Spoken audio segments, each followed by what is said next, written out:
주가를 결정하는 것은 금리뿐만 아니라 기업 이익이다. 이거 장단기 금리차가 하나의 그 신호일 수도 있다는 겁니다.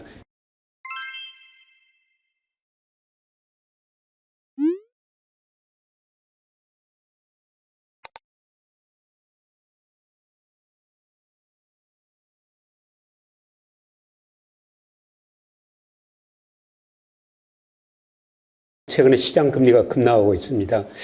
그동안 제가 채권을 좀 많이 사십시오. 이런 말씀을 드렸는데요. 지금도 사야 될지 그런 문제 한번 생각해 보겠습니다. 우선 이거는 올해 연간 일별거 시장금리입니다.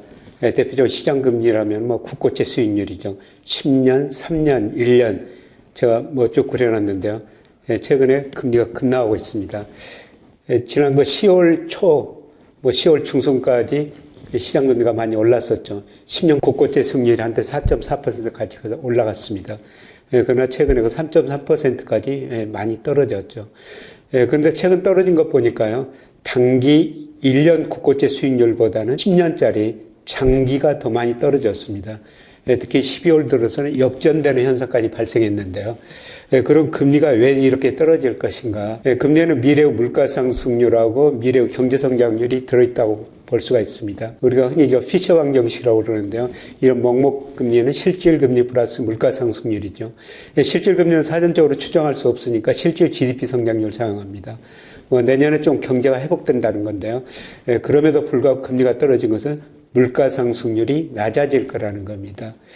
이 그림에서 그 소비자 물가는 제가 올 12월부터 내년 12월까지는 제 모델에서 나온 전망치예요. 꾸준히 낮아지고요. 내년 하반기 가면은 한국의 목표 수준이 거의 2% 접근할 것 같습니다. 그래서 금리가 떨어진다는 것은 이 물가상승 하락을 미리서 반영하고 떨어졌는데요. 금리가 이렇게 떨어지면은 물가상승이 낮아지고 또 물가상승이 낮아지면은 시장금리는 더 떨어질 거라는 겁니다. 시장금리 하락 추세는 지속될 수 있다. 이렇게 볼 수가 있고요. 문제는 이제 한국은행이 언제 기준금리를 인하할 것인가. 내년 1, 2월, 그 다음에 4월 통화정책 방향 결정회의가 있죠. 그런데 저는 빠르면 2월, 늦어도 4월쯤에는 금리를 인하할 수 있다. 이렇게 보고 있습니다. 제가 이 그림에 그 국고채 3년, 대표적으로 시장금리, 국고채 3년 수익률하고 기준금리를 그려놓은 겁니다.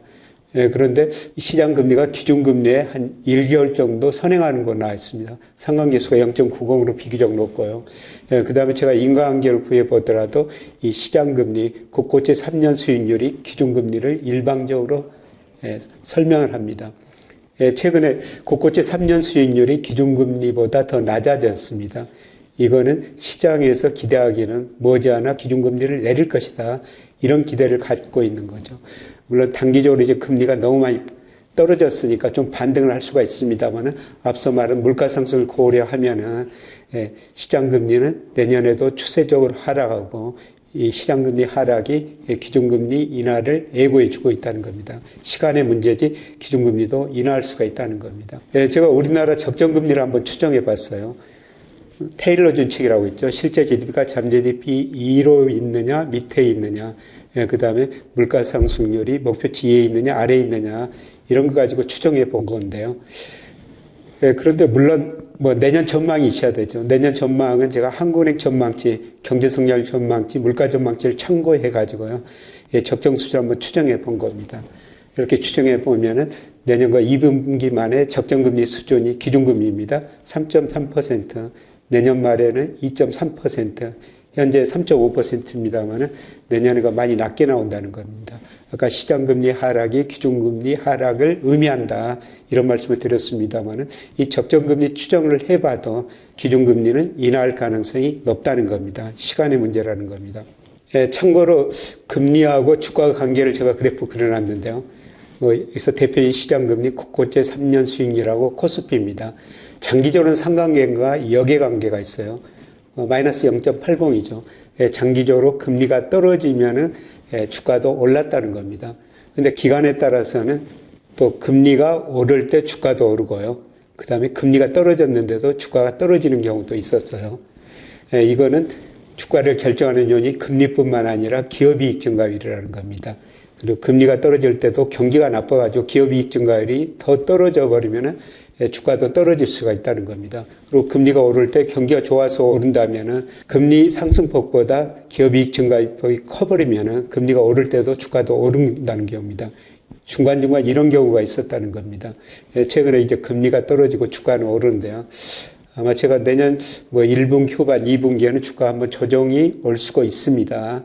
이런 말씀을 드렸는데, 특히 미국의 금리는 떨어지지만 미국 경제 성장률이 내년 상반기 마이너스 성장하면서 기업이익 증가율이 많이 둔화되고 아마 미국 쪽에서 실물 충격이 와가지고 2분기에 조정을 좀 보일 수 있다. 이런 말씀을 계속 드리고 있는데요. 금리와 주가 관계 한 번 더 살펴볼 필요가 있는 것 같습니다. 최근에 그래도 우리가 좀 리스크 관리를 지금 주가가 오르고 있고 계속 낙관적인 생각이 지배적일 수 있는데요. 그래도 내년 2월, 3월 들어와서 조금 리스크 관리를 해야 되겠다. 이런 말씀을 제가 드리는 거는 여러 가지 이유가 있습니다만은 최근에 장단기 금리차가 역전됐어요. 그래서 장단기 금리차라는 것은 장기 금리는 10년 국제 수익률이고요. 그다음에 장기 금리는 1년 국고채 수익률입니다. 그런데 이 장단기 금리차가 우리 선행지수 순환변동체 기간에 따라 다릅니다만은 1, 2개월 선행합니다. 그런데 장단기 금리차가 11월에 많이 축소됐고 12월에 가서는 지금 마이너스입니다. 이거는 12월 22일까지 평균인데요. 지금 마이너스로 돌아선 거죠. 이거는 한 1, 2개월 시차를 두고 선행지수 증가세가 둔화될 수 있다나 이런 의미가 되겠습니다. 물론 저는 상승 추세에서 선행지수가 둔화되리라 보고 있습니다만은 올라가다가 선행지수가 꺾이면은 아마 경기에 대한 논쟁이 다시 일어날 수도 있을 것 같습니다. 그래서 우리 선행지수 순환변동체가 2021년 이거 통계청 겁니다. 6월을 정점으로 계속 하락하다가 올 4월 저점으로 계속 올라오고 있는데요. 이게 올라오다가 아마 이 장단기 금리차 선행성을 보면은 내년 1, 2월에는 떨어질 수가 있다는 겁니다. 그때는 경기에 대한 논쟁이 좀 심화되면서요. 경기가 진짜 회복된 것이냐. 그러면서 주가 상승을 좀 제약할 수가 있다는 겁니다. 그런데 이 장단기 금리차가 역시 코스피에도 선행해요. 물론 이거는 기간에 따라 다릅니다. 그런데 2015년부터 분석해 보니까 또 1, 2개월 선행하는 모습이 나타나고 있거든요. 그래서 이거로 보면은 주가가 1월까지는 더 오를 수가 있는데 이 장단기 금리차가 크게 역전되는 모습을 봐서 주가가 상승 국면에서도 내년 2, 3월 가면서 조정이 있을 수가 있다는 것입니다. 그래서 전반적으로 제가 시장금리 하락 이유는 주로 물가 하락 때문이다. 그런데 주가를 결정하는 것은 금리뿐만 아니라 기업이익이다. 특히 내년 2분기 초반에 1분기 후반에 미국의 기업 이익 증가율이 많이 둔화되면서 미국적 충격이 우리나라에도 올 수도 있다. 이거를 미리서 우리 채권 시장이 반영하는 거 아니냐. 그래서 채권 시장 금리가 역전됐다. 물론 장기적으로 내년에 저는 주가가 전반적으로 오리라고 보고 있는데요.